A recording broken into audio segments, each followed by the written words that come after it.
Hi, everybody. Thanks for taking time to watch my blog post.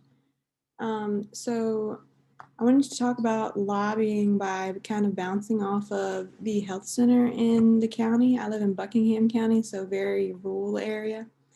So, that's the only health center, doctor's office type thing that we have in the county. So, I asked the head pharmacist who works at the pharmacy at the health center why, if we lobbied any through that company. And he said, not really. That was his answer. And he basically went in and explained to me that there are rules and regulations which we've learned about.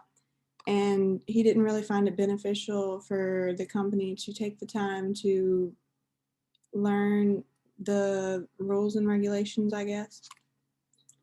So that goes into, there's limited lobbying. So some places may not just want to take the time and effort to look into it. Also, because they don't understand the benefits they could get from lobbying for their organization.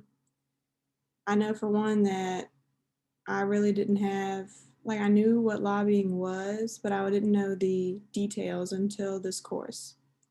So that's probably true for a lot of those organizations. They don't really have anyone to lead that mission for lobbying, so they just don't do it.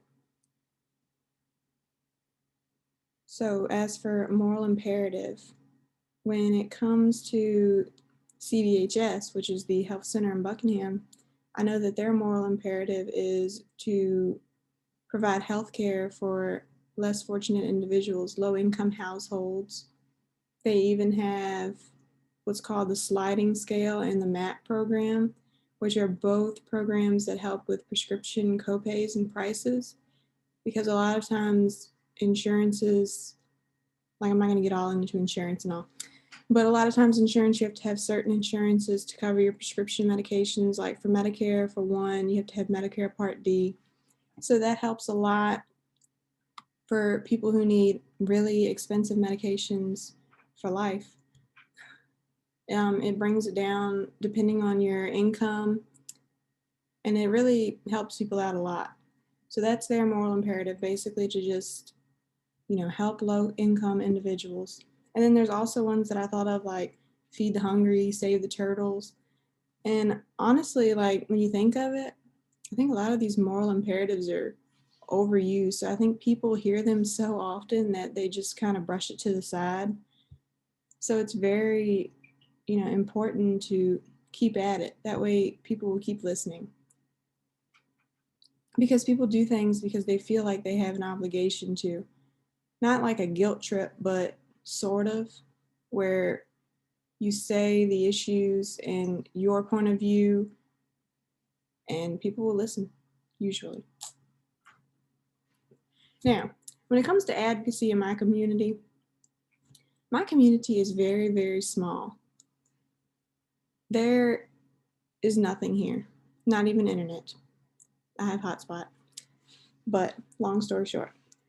So my school board, well, the school system, there's only one, had a meeting as to whether or not they should have a social worker in their schools. They have a school psychologist and they have counselors, but they wanted to know if there was going to be any benefit for having a social worker. So I went to that school board meeting, and I used to work for the school, so I was allowed in. Well, this was before COVID, pre COVID.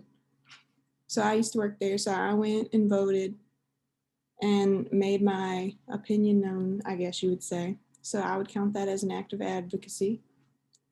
Secondly, there was a second doctor's office in the town called Centera Health. Well, they went under, and there was a petition going around for Facebook to try to keep them open for longer so the employees would be able to have time to find new jobs. So this is kind of a minor advocacy role, I would say, but I mean, I shared the petition on Facebook and went to they had some kind of like cookout thing where they were selling trays to try to raise money for them to keep them open longer and things like that. So I went to that. And the last thing, I don't know if this really counts as a form of advocacy, but we all know that COVID-19 came in March and that the Postal Service has been working overtime and all this. But like I said, we have a small town, so that means we even know our local UPS man. So the county got together, I want to say it was either November or December. It was sometime right before Christmas and the holidays there. And they called UPS somehow, and somebody had it organized to have our UPS man come to the town to deliver a package because he had no idea what was happening. And people made signs and they had a speaker out there to announce that he was there. And they just had a whole bunch of people there to welcome him. It was like a big thank you for him. His name's Herb. I have a picture somewhere, but I'm not going to show it because I can't find it right now. But that was awesome. What do I do for lobbying my community? Honestly, I couldn't think of anything to say, but I'm going to work on it.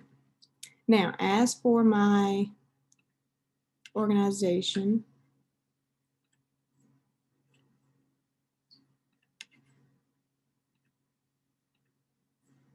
share my screen. Okay. So, the nonprofit is called Change for Children. Its mission is to serve disabled children in the foster care and adoption process. The social justice issues, some of them that it would touch on will be education, poverty, discrimination, things like that for those children who are in foster care but also disabled. So I made my chart. I am not the best person with numbers, but I'm pretty sure this is right.